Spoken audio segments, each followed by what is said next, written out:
is because that's mattering more than ever to have, if you're on the selling side, is to have a house that is ready for the market. And what is the best ROI, return on investment, to go ahead and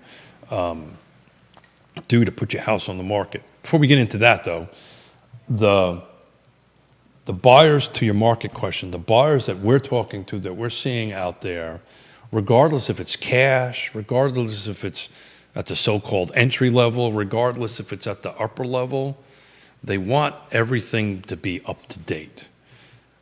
Meaning the roof. We talked about this with Jeremy, right? Right. HVAC systems, so forth and so on. So it's important to have the house ready for the market. Viewers and listeners, put your thoughts in the feed. We'll relay them live on air. Headwinds or concerns for today's market, Keith? Chris Fairchild, hello. Stephanie Wells Rhodes of the Interstate family watching the program. Thank you kindly for watching the show. Mick Markley, Mike Plecker, Andre Xavier, thank you kindly for watching the show. Just to name a few, some folks at Nest, at Real Estate 3, and Logan Foster watching the program as we speak. So headwinds. There's been a lot of properties that have had price adjustments or have gone on market or come off market of late. Yeah. So the question is were they really in the market in the first place? Meaning, was the seller really motivated to sell, right? Are they selling for one of our 5Ds we talk about all the time, or they were just out there testing the market? As far as price adjustments go, so the last 7 days, just to put it in perspective, there was 54 price changes, and I have to take a deeper look into that. My suspicion is, I think the sellers, and we've talked about this numerous times, the sellers are usually a little slower to reacting to market shifts than buyers. Buyers are generally a little bit faster to market. So I think a lot of these price changes are maybe pricing didn't go in right. And you could take a look at some of these. Some of these listings, when you take a look at these price adjustments, are huge swings. Some of them are six-figure swings. So they just didn't get it right in the first place. So why didn't they get it right in the first place? Was it the seller had unrealistic expectations? Probably so. Not to shade on any particular agents. Maybe the agent helping them wasn't able to convince the seller that that's not the market value of the property. I will tell you, price matters, guys, right? And if you start doing these price swings, today's buyers are fickle, right? Fickle's maybe a wrong choice of words. Today's buyers are waiting for the right opportunity, right? And if you start moving pricing around, it just sends the wrong signal. Buyers are a little skittish to start with. They're a little bit, interest rates are not going down. They're not. I saw a Facebook post the other day that somebody was predicting 5% mortgage rates. Folks, if anybody out there is predicting mortgage rates dropping anytime soon, go get a different loan officer or somebody else, because they're not going anywhere anytime soon. So they're nervous about that. Back to the topics I wanted to talk about today is about having the house ready and bringing in ISC, a home's best friend, to go ahead and get your house ready for the market. It can't be overpriced. It's got to have the right features, and the condition that we're talking about, it needs to be spot on. And it's silly little things like dress up your front door, a little bit of mulch around the front. It helps your curb appeal.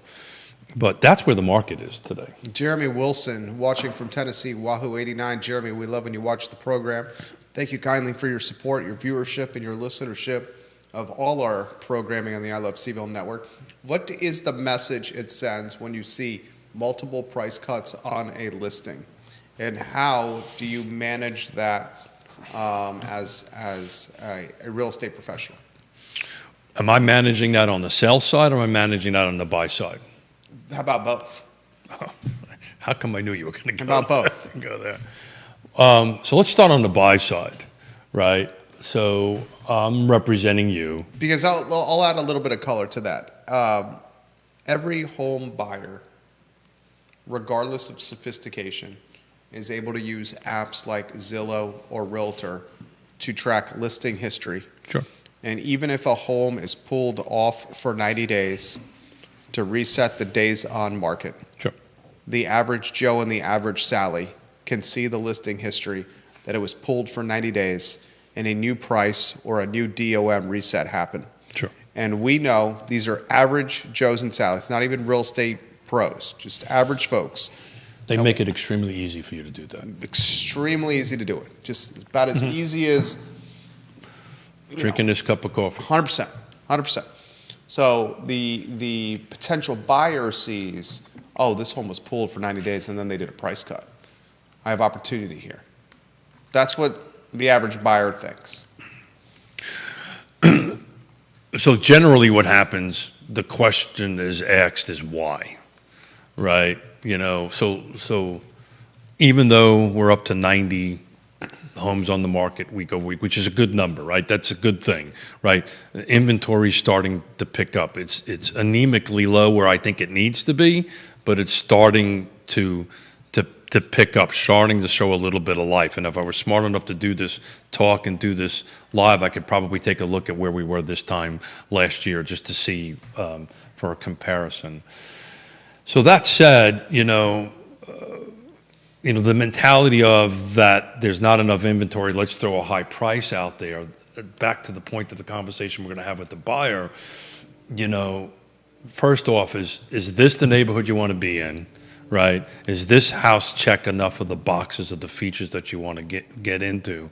And now let's have a conversation on why we think this is. And also, as a buyer's agent, I'm coming prepared. So when Jerry says, I want to look at 123 Main Street and wherever, I'm going to do my CMA. I'm going to do my market research on it before we go to the house and go, well, this is why they were wrong, right? This is where the number needs to be, and this is where we're at now. So if the house meets all your boxes and the price is where it's at now, turn me loose and let me go and negotiate. That's in essence the conversation on the buy side. Each buyer has different needs, and each transaction is a little bit different. On the sell side, it's a little bit more complicated, right? Because there becomes a trust issue here, right? So I will quote Michael Guthrie. Disappoint you now, then disappoint you later. 100%. Yeah. And there's a lot of value in that. So the question becomes, from as a real estate professional, and knowing that there isn't enough inventory, knowing that there's no more buyers out there, is it a good business strategy for you?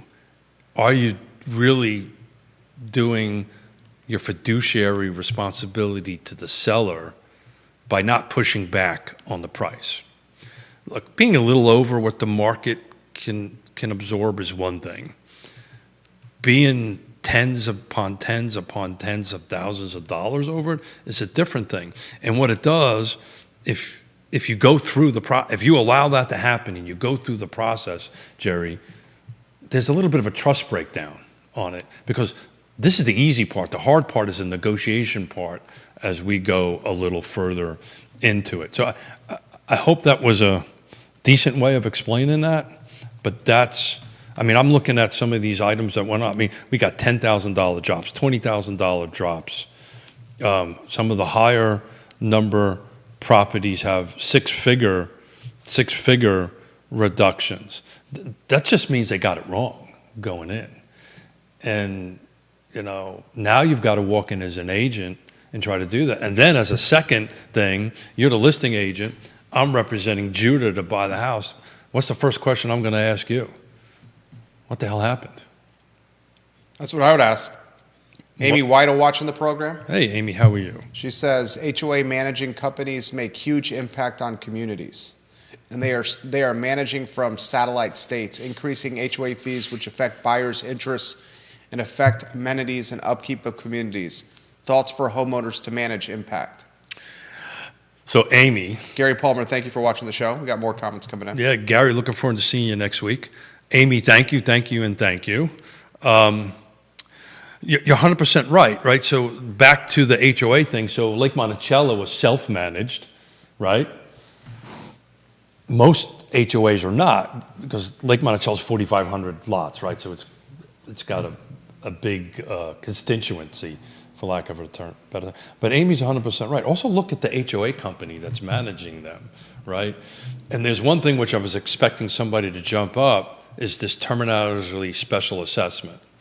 Be very careful when you're reading your documentation how the association manages what its policy is for special assessments, because from the state law's perspective, it's very blanketed. It can pretty much do whatever it wants. So what you need to do is actually take a look at that policy and then take a look at what they've done before, going back. They could make a oops, like taking money they maybe we shouldn't Lake have taken. Monticello, his neighborhood, May have not taken. $700,000 during the pandemic, a PPP loan, which they should have taken.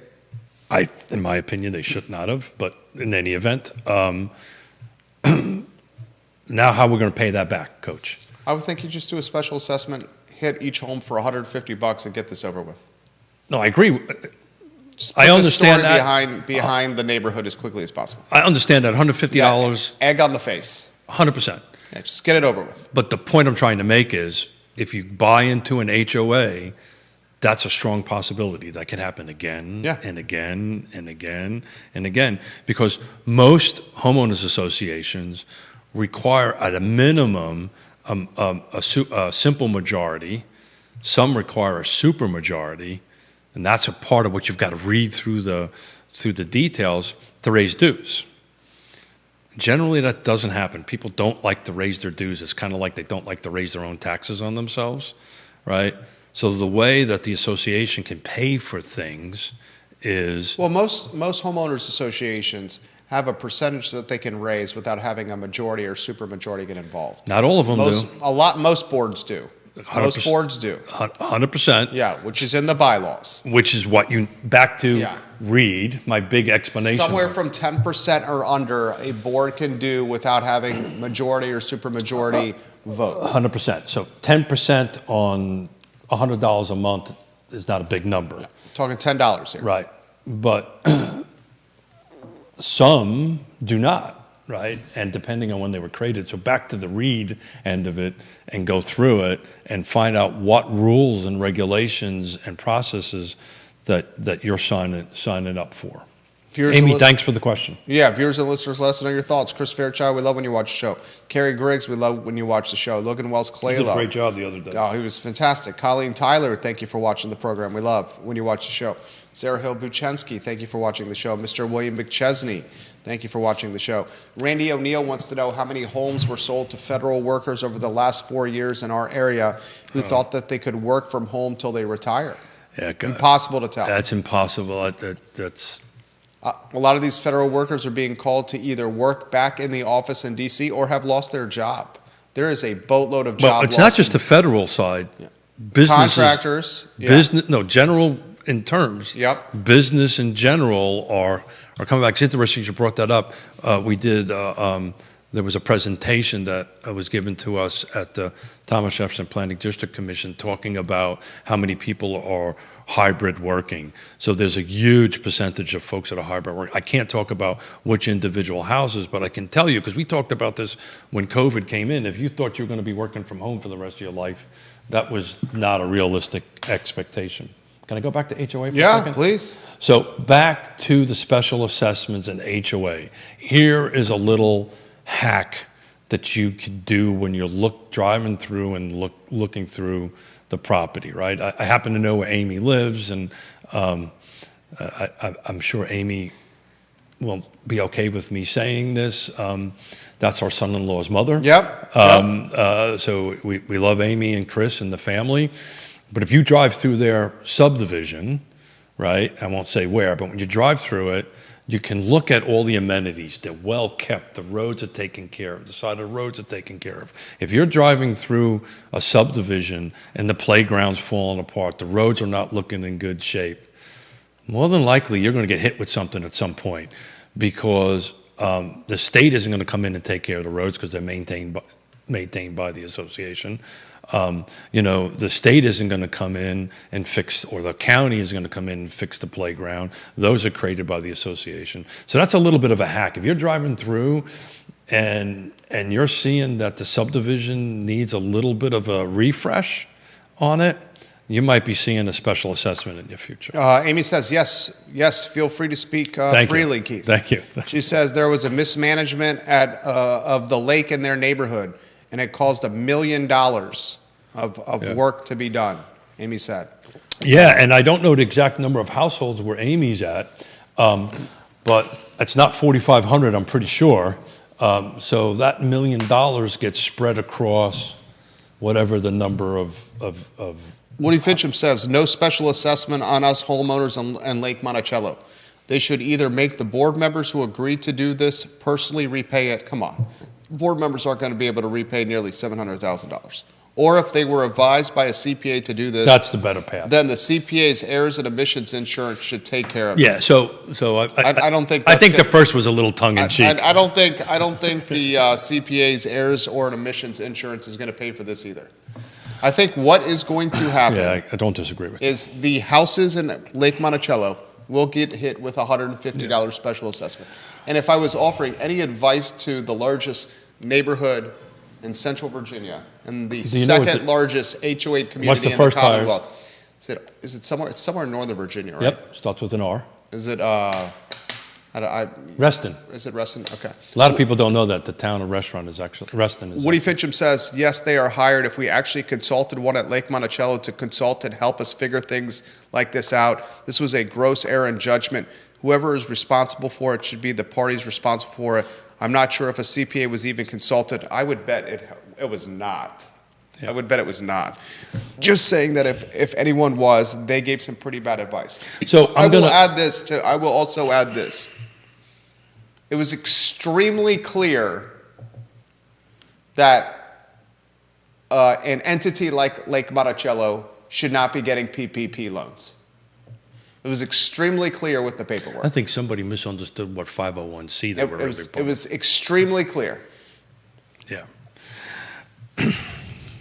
So I want to take this from a different perspective. Obviously, it was tongue-in-cheek on... Dan Pennett's watching the program. Hey, Dan. It was... Which I think he has a position in Lake Monticello, does he not? Mustache Dan Pennett? You do not anymore, Dan Pennett? No, he just lived there on and off for decades.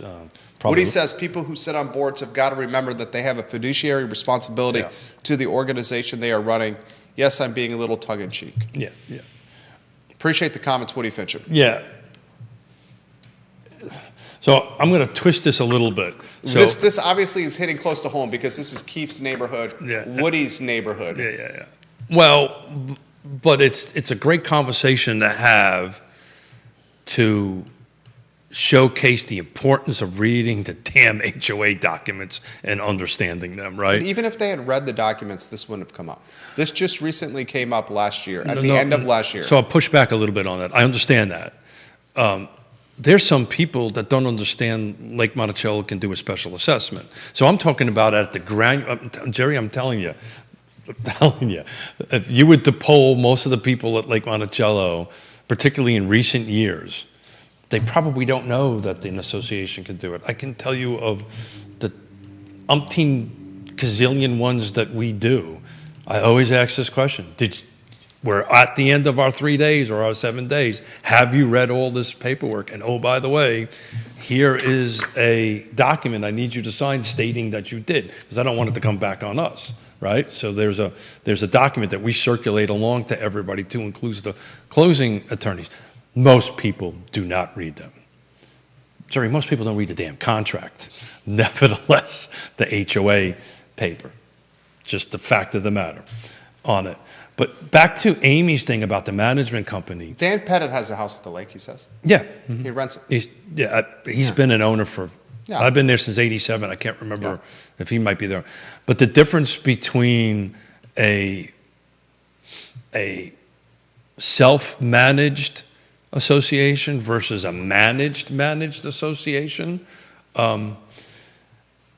Lake Monticello is a self-managed association. Its board consists of people that don't do this for a profession. Yeah. Right?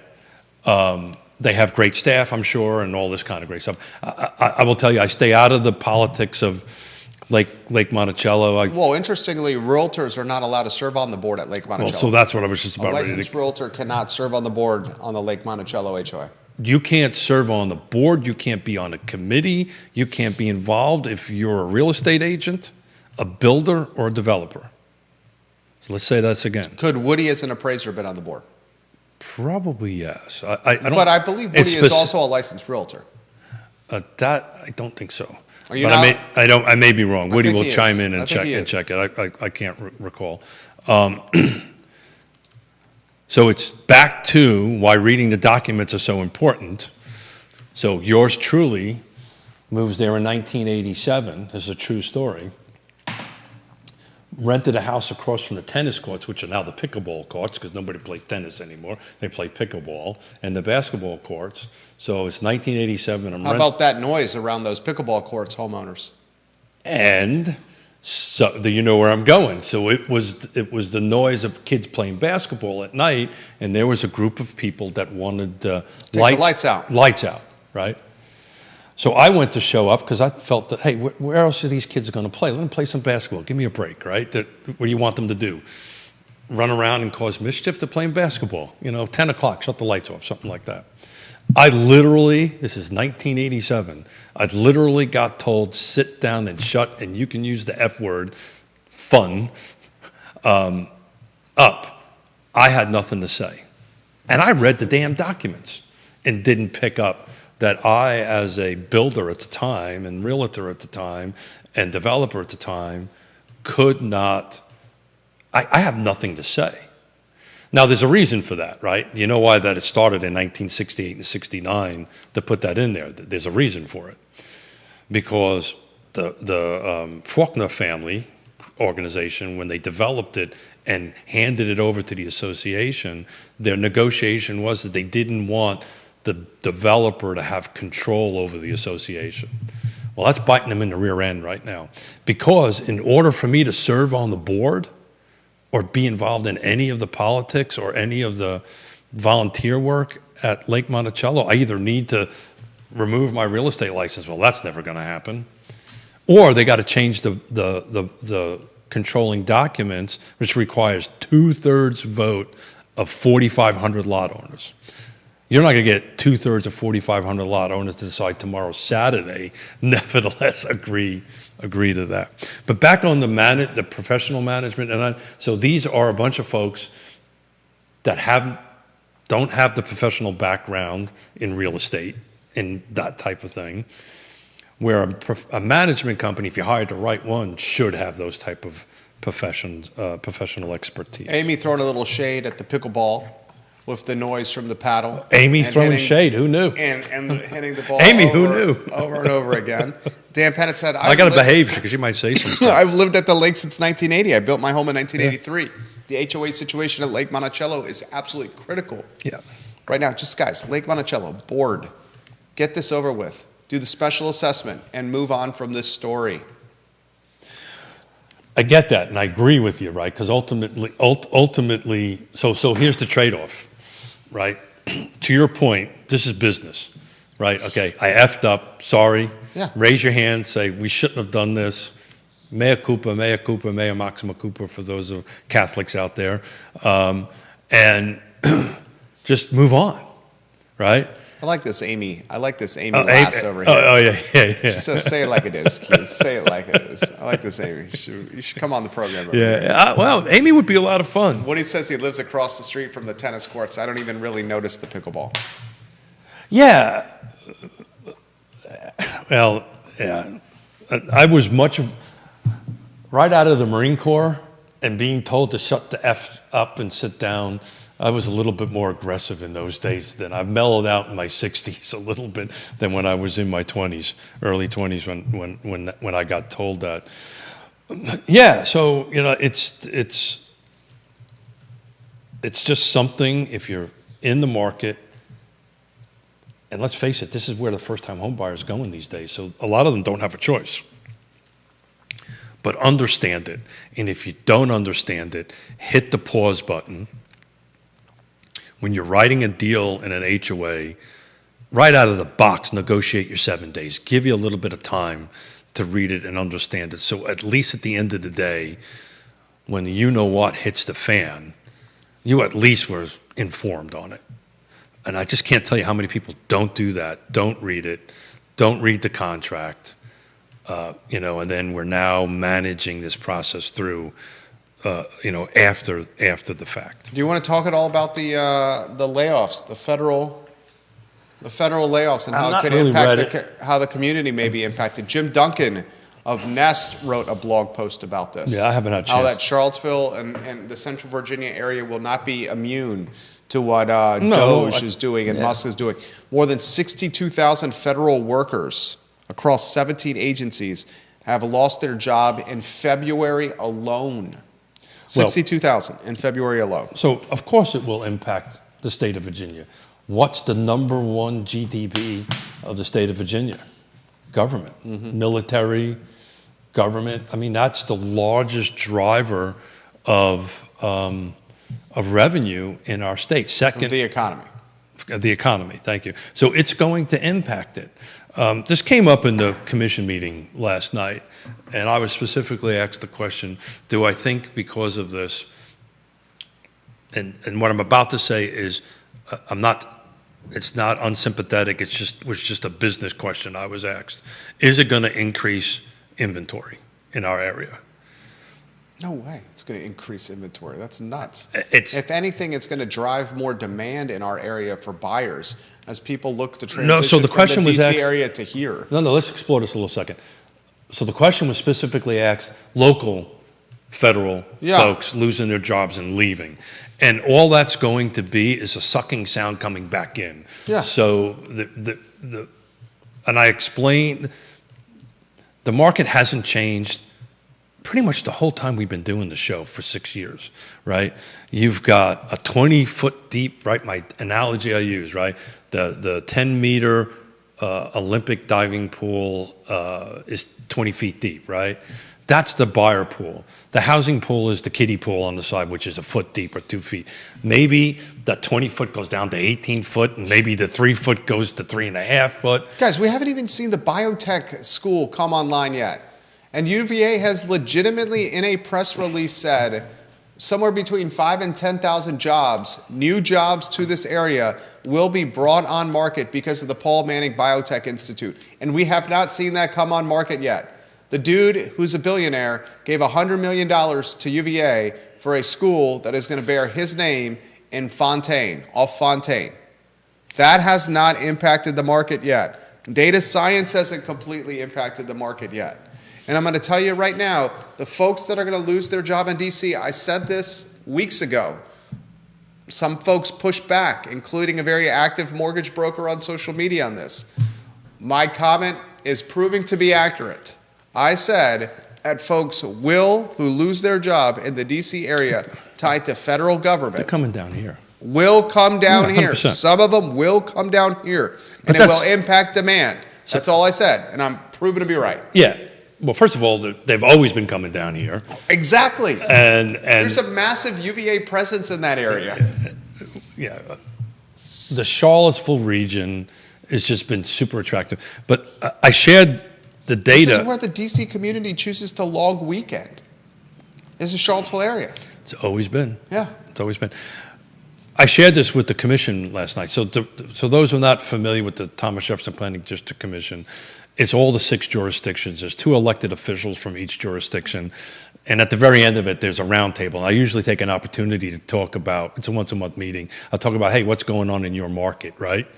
So Albemarle County, just to put it in perspective, first, and we talked about this on the previous show, first 2 months, January, February of 2025 versus the first 2 months of 2024, the median sales price went up 11.5%, went from 653, this is median, high-low dropped out, went up to 278. Excuse me, that's my dyslexia kicked in, 728. So it jumped from 653 to 728, that's 11.5% increase.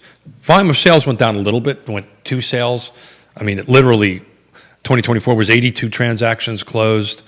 2025 was 80 transactions closed. So it's pretty much, so we're having the same volume of transactions, first 2 months versus the first 2 months, year over year, but the sale price went up 2%.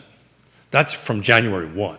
Now, we're going to see what March says, because those January, February contracts that are closing are really November, December Right. written deals, Not right? the best metric. Not the best metric, but it's something to track, right? I can tell you, we're talking about it not 6 weeks late or 8 weeks late, as some associations do. So we're doing it live, and as we get towards the end of the first quarter, in the first week or so in April, we'll take a look at how the quarter-over-quarter numbers do very quickly, because they will reflect January contracts, February contracts, right? And in the numbers. Fluvanna County went up 13%. This comment comes from Facebook message. I've had 2 very stellar resumes floated to me in the past 2 weeks. I'm sorry? This comes via Facebook message from someone who works in development. I've had 2 very stellar resumes floated to me in the past 2 weeks from people trying to get out of D.C. before they are forced out. They are UVA alum trying to find homes in this area. It was when I made the comment weeks ago, it was the most obvious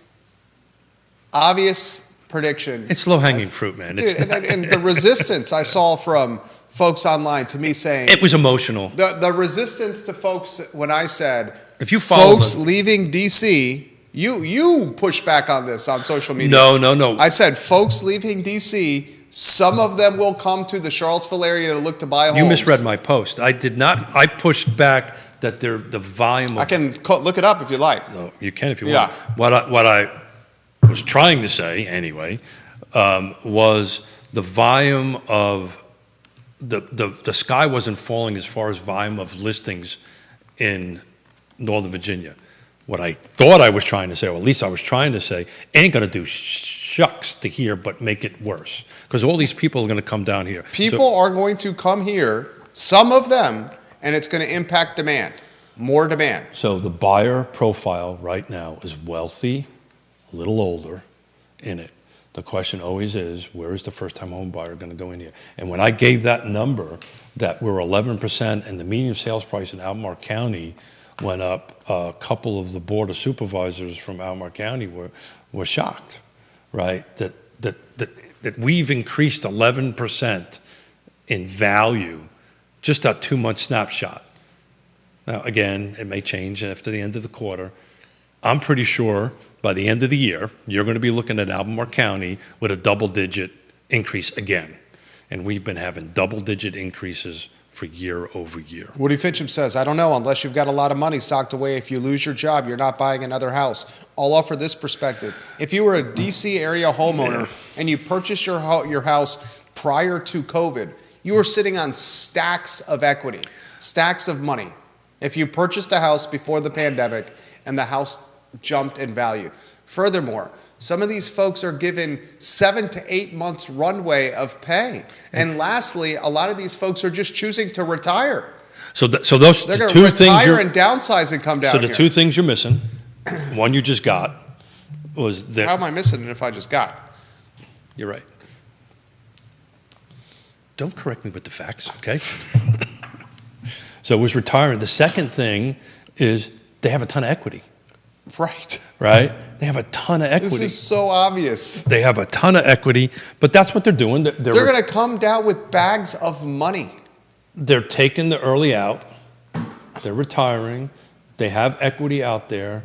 As you know, I communicate regularly with the good Dr. Lisa Steravant. I think she also There. positioned this in the wrong way. I think Initially. she was trying to... She positioned this in what was good for Bright. And what was good for housing and yes, So it's what- the same thing Lawrence Yun was doing when National Association of Realtors was in the crossfire. The Well, I don't put the two of them in the same category.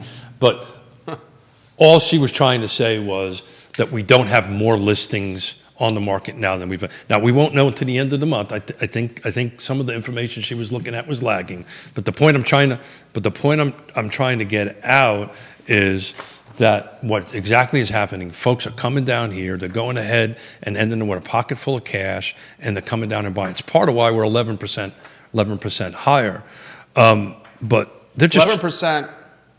All for clarity on the 11%. 11% of value between the first 2 months of 25 versus 24 in Albemarle County. Albemarle County, In Albemarle uptick. County. And part of the reason why we're also seeing, there's so much we can unpack here. Let's go to James Watson's comment. If you looked at LinkedIn, and he's a government contractor, right? Sure. Yeah. If you looked at LinkedIn. Well, he works for a contractor. Okay. That works for if the you government. look at LinkedIn, you can see where consulting firms are beginning to advertise jobs for prior federal employees.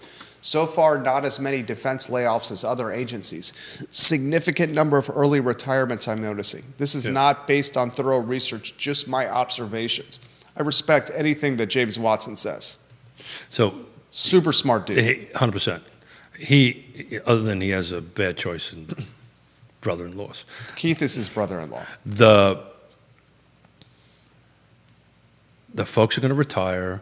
This is how anybody who's been involved with civil, we used to call them civil service. My father was a fireman. I grew up around cops and firemen and sanitation folks and all that stuff my whole life until I left New York City. They usually, take a look at the winds of the politics. They work at the will of the city of New York, right? And my father was a prime example. He took an early retirement because he didn't like the way the city of New York was going in the 1980s after 20 some odd years. He took an early retirement, cashed out, prime example. This happened to be in 1988, 1989, right? Went ahead, cashed out, took his retirement, sold his house that was paid off for, right? Put a bunch of cash in his pocket, came down here, prices were very different, but used that cash to buy a house. Yep. Right? So this process that we're talking about is not new. It is not new. It's been happening. The difference is, back in 1988, 1989, you didn't have this thing called social media where everybody was listening to and everybody had an opinion and everybody was doing it. It just was happening. But that's what happened. They had these shifts. Is the shift right, wrong, or indifferent? Should it happen? Should it not happen? I'm going to stay away from that, right? But it's not our place to say. We don't talk about the national politics here. But we just talk about what's happening. Right. But the impact on the market is something real. We need to talk about, right? It's very real. So right now, I'm still tracking numbers over there. There are not markedly way more listings on the market than they were this time last year. They are greater and they are climbing. Values are not decreasing. They're greater and they're climbing. In February alone, we haven't seen the effing impact. 100%. February alone, I should give the statistic again. Let me get my 222,000 job cuts. 222,000 job cuts in 2025, tied to. I'll give you two statistics to write down. 62,000 federal workers across 17 agencies lost their job in February alone. These people haven't listed their homes yet. So they just lost their job. So I was trying to get there, but I'll let you get there first. Go ahead, finish. It's what's coming. Yeah. So again, we're looking at, just like I'm looking at the 2-month snapshot of the market here of our 6 or 7 or 8 or 10 jurisdictions that I've done. These are 2-month snapshots up there. The full-fledged of it, they are not even leading indicators, right? They're just indicators at this particular point. We're going to know a lot more, obviously in the end of the first quarter, clearly the end of the second quarter. That's when we're going to know. Impact on it. Middle 100%. to end of second quarter. But my job, or our job, is just to stay in front of it. Right. And I have been doing that with resources up in the Northern Virginia. Listings are climbing, but they're not these skyrocketing climbings. Values on the sales side are not decreasing. They're not increasing as much as they were, but people are buying, selling. They're reading the tea leaves. They're getting the bleep out of Dodge. They've been wanting to get out of Dodge anyway. This just pushed them down the thing. But it will make it harder here on this market here for folks to buy. How many active listings are in the car footprint right now? It would take me some time to put that together. It would take me some time to do. How many active listings are in Albemarle County right now? You've got to talk for a couple minutes. I can talk for a couple of minutes. For me to go ahead. And I would love to know how many active listings are in the car footprint and in Albemarle County right now. And then when we have that number, I'm going to say this question. What if 500 people, 500 families come from the D.C. area and choose to call this place home? But Jerry, massive impact, folks. Time out. What about New York? What about Connecticut? Yeah. What about, we're seeing people coming back from Florida. We got my wife's friends live in Orange, Connecticut. This impacted their family with job loss. And so what are they doing? They have a home in Orange, Connecticut that is damn near, if not paid off. They are looking to move south to take all this money to a more affordable climate as they do the back end of life. I made a living until I lost everything in 2017. On people that did this. I built 30, 40, 50 houses, not I, the company that I happen to own and president, built 30, 40, 50 houses a year solely from Northern Virginia folks and Northeast folks. Yeah. Solely. I could count on one hand a local person. So this is nothing new. I get it. The problem is the lack of opportunity That's for them it to right buy. there. That- It's already a throttled inventory so market. let me finish this train of thought because my ADD will lose it. It was great. 1987, opened up the company, got my father retired. Everybody was down. We built the company, went and did that. There were 600 houses out of 4,500 houses built in the subdivision. I didn't go in here for 20 years. Yeah. Right? I went 5 miles, one side of the lake, the other, to build a house. For 20 years, I did that. Well, guess what happened? It filled up, right? So where are all these people that are coming down to do this? I'll shut up now and let you talk because I can't do that and search data at the same time. Steve Spalding watching the show right now. Hey, Steve. You know Steve? I do. What line of work is Steve in? Steve's with us. There we Real go. estate. Yeah. Steve Spalding. The D.C. metro market, which is what Keith has said, in the first 2 months of 2025. Not only that, he knows new construction like the Pope knows holy water. Him and Mike Pleck. It's a great simile you use there. I heard that from Yeah, someone. there we go. Should I'm be. trying to do this. It just came out. He says it should be interesting to see if the changes over the next 3 to 4 months, as these are the key listing months for that market. There is still a housing deficit of around 4 million units nationally. What was his number? 4 million nationally. And depending. Thank you, Sarah Hill-Buchensky. I would give you a high five Not right now. not. She says this puts things in perspective for the viewer and listener. SHB, props to you. High five. Sincerely mean that. 320 active listings in Charlottesville and Albemarle County right now. Okay. Ladies and gentlemen, there's 320 active listings in Charlottesville and Albemarle County right now. So I got 190 of them in Albemarle. Okay, 190 in Albemarle. I just gave you the statistic because of Doge. 62,000 federal workers have lost their jobs. There's been 222,000 job cuts in 2025 alone. 62,000 in February alone. Ladies and gentlemen, let's just use a ridiculously low number. Let's say 62,000 lost their job in February. Of those 62,000, let's say 1,000 consider Charlottesville, Albemarle County, or Central Virginia. Well, we just learned from a professional, one of the best in the business, Sarah Hill-Buchensky, that there's only 320 active listings.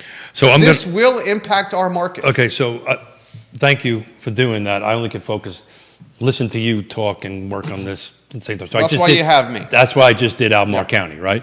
So let's add a twisted number to that, right? So right now I just did a quick search, Albemarle County, new construction, existing, everything, detached, attached, and condos. There's 190 listings for sale. Do you want to know what the pending number is right now? So these are homes that are under contract, which is going to speak to the absorption rate. Do you have an idea? Tell us. 258. So I got 109 homes. Hold on a second, make sure I get the number right. 190 on the market, 250 that went pending. So that's, when you start looking at absorption rates, that's what you kind of start looking at. What's coming on, what's going off, what's coming on, what's going off, what's coming on, what's coming off. It's not even balanced. Yeah. So the point, and I'm going to get on my housing affordability, and we're out of time. We are out of time. Yeah. My housing affordability soapbox on it, and it's not even about affordable housing. It's housing affordability. When you're at $700,000+ for a median sales price in Albemarle County, that's not affordable for a lot of people on it. And we're gonna do a different show. I've been thinking about this, where you and I do a pro and con about more houses versus no more. I would love to do that. No houses. So I would love to do that. I think that'd be a great show to do. I would love to I'm do trying that. to bring like Chris Fairchild and somebody else on it, so it's Please. a four-way conversation. Bring Chris Fairchild and Neil Williamson. Yeah. Chris was going to come today, but he couldn't Love Chris come at the last Fairchild. minute. Love CF over Yeah, there. he's always. We may not see eye to eye on things, but we always have a great conversation. Great dude. Hug afterwards. But here's the absorption rates. If you don't, I got a general contractor and a home builder coming in here at 11:30 for a meeting in 13 minutes. Literally, Class A contractor, home builder, GC is coming in here. Smith will wrap up then. Got it. It's just a volume thing. There's just not enough houses to buy, and just more people coming in, and we just got to figure out a way to get more units involved. Layoffs are not going to give us more units. It's going to be a positive growth, not a negative loss. If that makes any sense. Well, I think No we knew idea what what you the meant. hell I just said. We knew what you meant. Whatever we lose, we're gonna have more coming in. An inner circle friend, guys, Keith Smith, one of the principals at Yes Realty Partners. Keith and Yona, people you can trust to get I love you through. doing this with you. Oh, it's been great. The hour flew by. Love doing this. Hour and change. Love this pushing back. Yes Realty Partners, online at yesrealtypartners.com. The best of the best, guys. It's not fair. You're a little smarter than me. Judah Wickhauer behind the camera. That's not true. That's absolutely not true. I just very quick on my feet. My ADD. Yes, right. I have an unfair advantage when it comes to that. You do. Keith, Judah, Jerry, online at realtalkwithkeithsmith.com, the entire show archived. Thank you kindly for joining us. So Thanks, long, guys. everybody. Have a great weekend. Excellent. Dude,